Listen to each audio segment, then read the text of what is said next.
Hello, good morning, and welcome to this so-called Dawn Busters Taste Challenge. Well, dawn, yeah, it's not really true because it is dark. Because we are in daylight savings time. We are in pretend time. It says 5:37, but really it's 4:37 a.m. in real time. We used a pretend time right now until Sunday, and then we go back to real time. Some people are trying to get rid of real time and have constant daylight savings time. Well, they're trying to get rid of real everything. They'll say all kind of crazy things, and they'll say, well, that's my truth, and I demand that it become your truth. Okay. But anyhow, we have two 40% alcohol American brandies, both bottled in Kentucky. And they have natural flavors added for whatever reason, and caramel color added. We know what the reason is for that, to make it look darker than it actually is. And they do that for a lot of whiskey too. So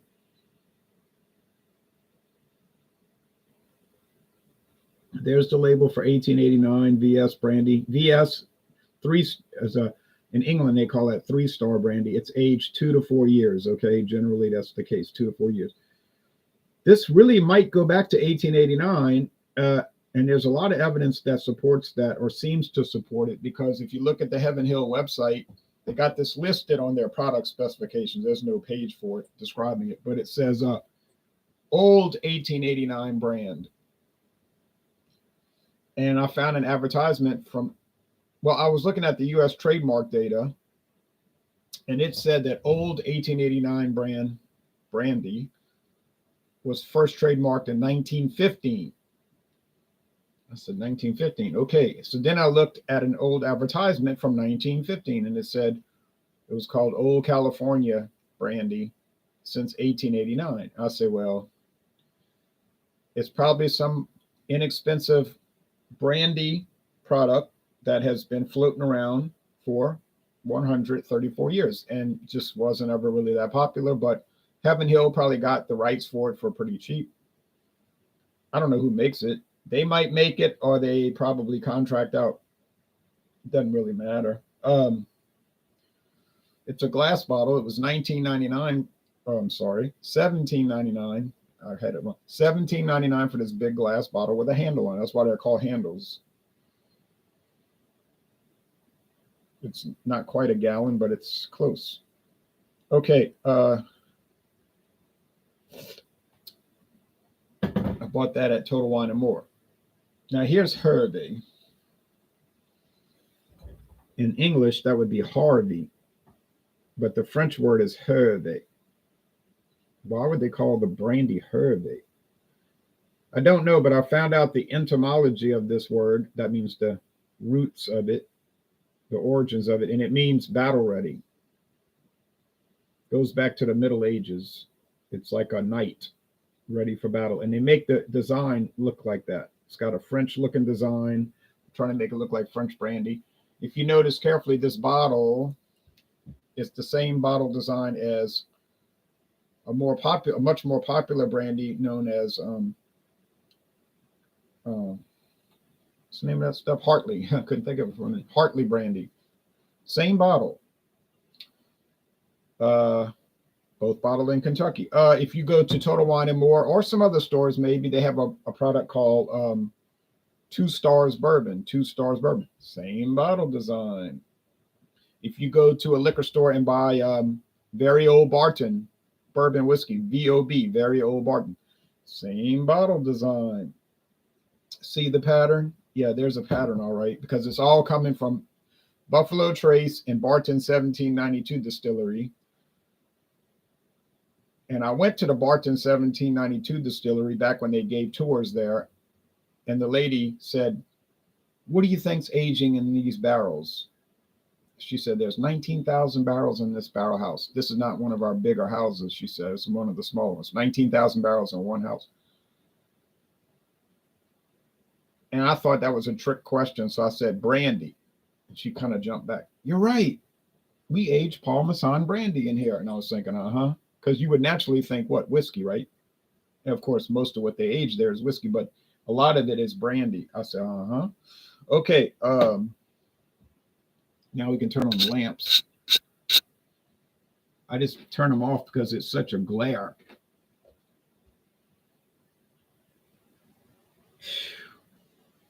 Boy, oh boy. I'm telling you, hope you eat all that poison and it kills you fast. I put poison down on the floor, a little bundle, because I got a mouse. It started getting cold. I don't know how to get in the house. My father lives by the woods in Hammond, Louisiana, and he gets mice in his house. It's like they can come in through a pinhole. So I heard something scratching. They're so noisy, and then I saw it run across the floor under the door. It's, it's like a crack that you could put like an envelope through it, and there it goes running under it. But now I heard noise in here this morning. I came in yesterday. We were doing the hangout, Joker's Wild Wednesday, where everybody was bringing different products.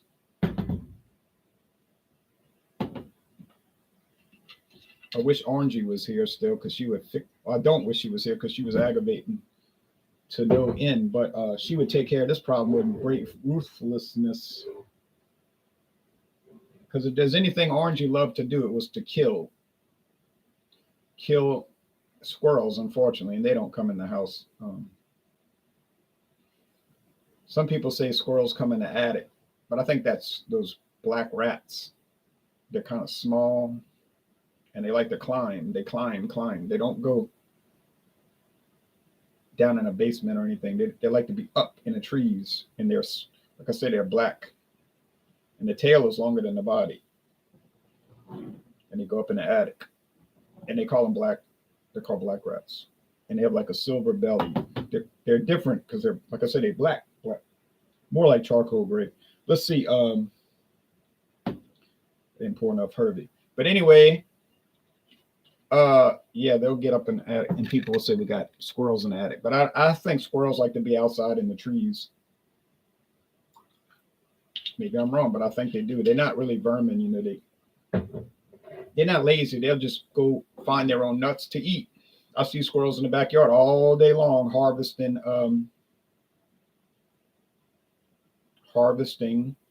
pecans. But see, mice and rats, they're too lazy to work. They could easily go out in fields and eat stuff, but they're going to rather come in your house and eat your stuff because that's how they are. They're parasites. So some people are, right? We know people in our personal lives like that. They'll do anything for money that doesn't involve work. Even make a sign saying we'll work for money or we'll work for food, but they wouldn't do it. They wouldn't work for food. That's a lie. They wouldn't. Because if they did work, they wouldn't have to be out there holding up a sign. We all know people like that. They're turning their lives around. You hear the stories. I hear the stories. Oh, I'm going to start going to church. I'm really getting it together. And that's great. Wonderful. But you ever notice it's always leading to something. And it's going to lead to, if you could let them have a little money just to get them over the hump. And they'll hem and haw around. Yeah, but you could probably give me some money. But they don't ever bother me with that because they know the answer is going to always be the same. No, I'm not falling for your game. So they'll go bother other people that's soft-hearted or intimidated or whatever. But they'll say, I want to help them. I said, but you're not helping them because they're not going to go. They're not going to go to church. They're not going to get it together. They're going to take the money and buy more, whatever they buy, whatever they're hooked on. Okay. I mean, I know it. I know the personality type. I've dealt with these people most of my life. They're in every family, every town. But this mouse is sitting right there, right now, on top that what do you call those things? You plug it in to get the computer going. The modem. Yeah, modem. Got to have that. They wanted me to pay rent for this modem.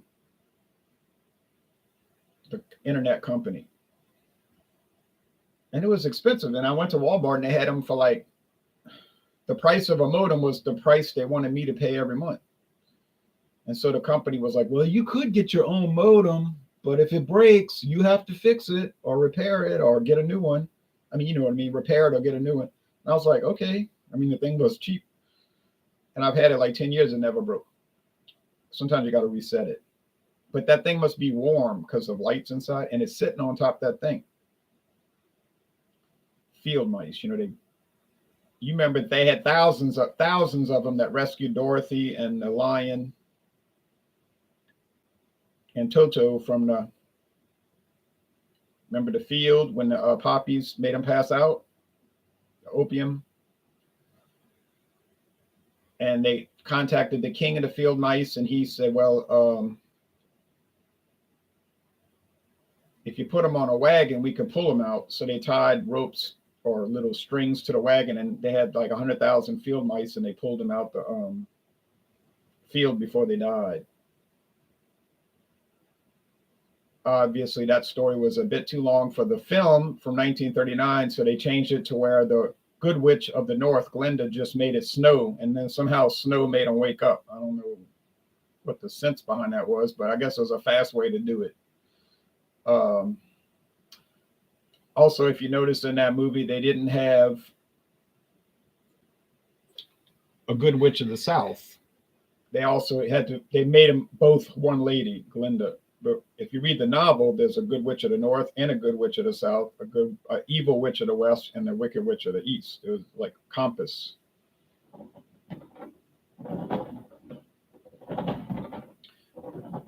But that mouse is sitting on top there as I speak, just sleeping, obviously, apparently. He didn't want to move. It's like this thing is bold. Usually they run for their lives, you know. And it was just looking at me like, I'm not moving off of this. It's cold outside. I'm warm. But I got some poison on the floor. And I say, you keep on eating it now. And it's going to kill it. I put a glue trap down, but they don't want to get on it. And then I can get one of those snappers. You know, the snap trap, I could do that too. That's another option. All right. I like pets, but not, you know, those kind. I used to have hamsters though. That's why. Hamsters are bad. They're bad.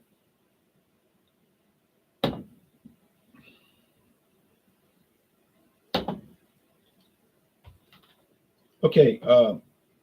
The appearance is the same because, you know, they're both caramel color added. So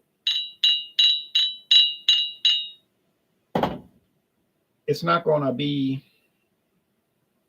any difference. If you had these without the caramel color, and I'm telling you right now, they would be nearly clear. Or they'd have a little yellowish to them, like a yellow gold, very pale color because of being in the wood for in the case of the Hervé, up to 6 years, probably more like 4. But I guess these companies get the opinion that it's just not going to attract people. It's like Scotch. They're always adding this caramel coloring. Well, I have one that doesn't have it. It says it on the bottle, natural color. And it's very pale. And that's a 10-year-old.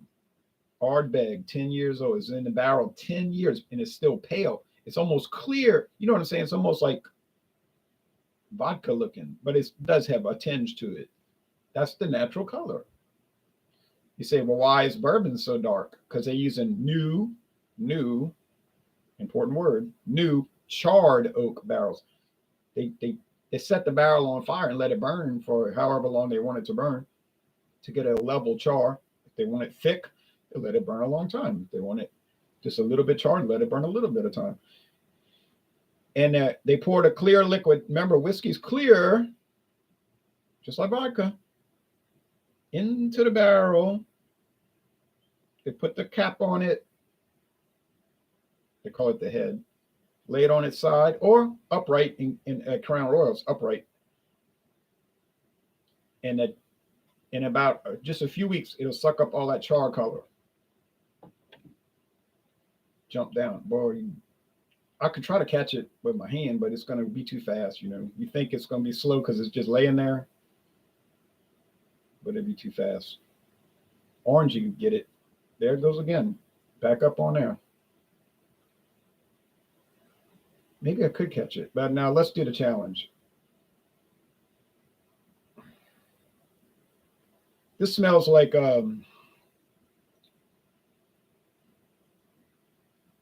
this smells like grape skins. They all smell the same, really. You know, brandy, they all smell the same, like raisins. Somebody at work told me yesterday, oh, I hate that stuff. I say, it just tastes like grapes. I said, really, raisins. I say, mainly it tastes like golden raisins. You know, those yellow raisins from Sun-Maid or store brand. You say, oh, I bought Surefine. It's probably coming from the same farm. That's what brandy tastes like. So, and that's definitely what it smells like. You buy Hennessy, you say, oh, I paid $50. I bought Hennessy. Okay, smell it. It's going to smell like these. I mean, the taste is going to be better, but it's going to smell like just grapes, skins. So that's enough of that. All right, taste.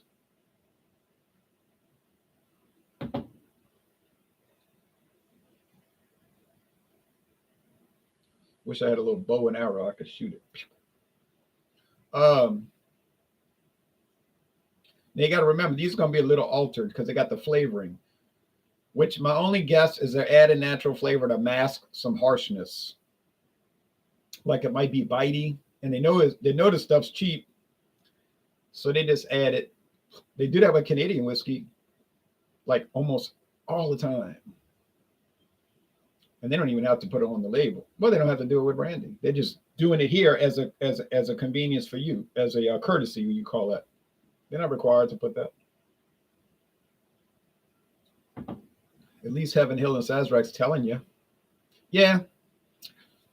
It just tastes like they added, I want to say sugar, but I don't think sugar is considered a flavoring, which we all know it is, but they call it a sweetener. See, it's a different terminology from the U.S. government. They don't say anything about they can add sweetener. No, it said they can add flavoring. So I would think it's like vanilla extract. Now, some people watching this might say, it's fake vanilla. It's artificial vanilla. Well, no, because they wouldn't be allowed to call it natural flavors. So if they're using vanilla, it must be natural vanilla, you know, the real vanilla extract. This one seemed like they went very light on it. It almost has like a citrus note. You say, yeah, right. They put orange peels in it. Well, that would be a flavoring, and they could filter it out. That would be a flavoring. I don't see why they would take the time to do that, but I guess it's within the realm of possibility.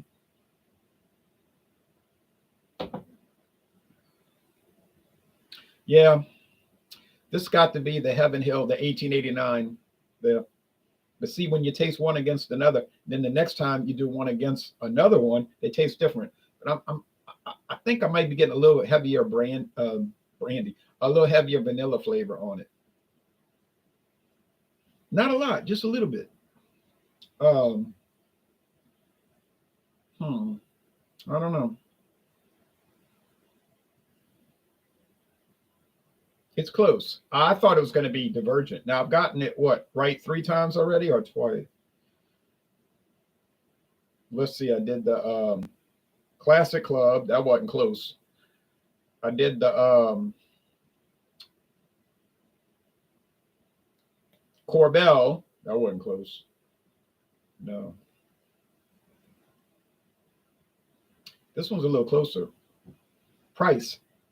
Hervé was $8.99. $8.99 for this bottle. The price has jumped to $9.99, but you can get a lot cheaper per ounce if you buy the handle. Like if you go to that store, Hocus Pocus Liquors up there in Prairieville, Louisiana. Prairieville. That's the name of the town, Prairieville. It's kind of like a prairie out there. You can buy the handle bottle glass. It'd be a lot cheaper per ounce. Same thing with the Hartley, which I would never buy that because I don't think it's too good. But other people obviously do because Winn-Dixie's constantly selling it. Just They'll sell out. They'll sell out of the handles till they get more.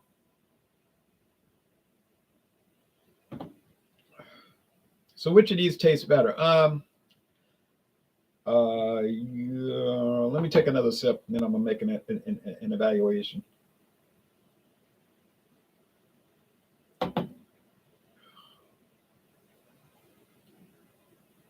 It's a draw. Can't say. I'm a bit shocked because I really did think that that overarching vanilla flavor was going to indicate which was the 1889 old 1889 brand Royal Brandy VS, but it's not. Does the VS versus VSOP seem to be making a difference? No, and I'll tell you why. I think it is. VS is aged 2 to 4 years, right? They might have gone. They might have gone 4 years on this one. I doubt it. It seems like how could they go 4 years aging and they sell it for this price? 17. Yeah, it was 17.99 for this big bottle. It seems kind of hard to believe, and maybe it is. But if they went 4 years with this one, and then the Hervé is 4 to 6 years, it could have just been four. So they both could be 4 year aged. You know, the high end of the VS and the low end of the VSOP. That could explain it, that they're both about 4 years old. You say they're both so cheap. That has got me a little perplexed too, because it seemed like you could get a expensive brandy, a mid-range, or a cheapo, and is the difference that great? Honestly, sit down and do a blind taste test and tell yourself, these really that different? I mean, yeah, if you get Hennessy Black, it's going to have that heavy char, and I mean, it's going to be obviously better, very obviously so. The Hennessy VSOP privilege will be too. But if you get the regular Hennessy, the VS, just a VS, very smooth, 3 star, 2 to 4 year age. You really think it's that much better than the run of the mill brandy? I'm not too sure about that. I'm definitely not sure about that. But whatever the case, my Hennessy's all gone, so I'm not buying them anymore for the time being. Which of these would I buy if, like, theoretically, if I was buying them again? I'll buy whichever one was cheaper. Wouldn't really matter to me. Taste is the same, aroma's the same, they appear to be the same. They both bottled in Kentucky. So if it was 50 cents difference, I'd just say 50 cents. I wouldn't care. I'd just buy whatever one's cheaper. So it's a draw, which was a little bit unexpected. But I'm going to say this is the 1889. It is just a little scintilla more of vanilla flavoring than the other, but it's so close. So very close, but I did have it right, and I haven't got it wrong yet. Haven't got it wrong, so we're keeping a perfect record. You just can't stay off of that modem, huh? It's warm, huh? Well, I'll be glad when you're dead. Okay, thanks everybody. Talking about that mouse.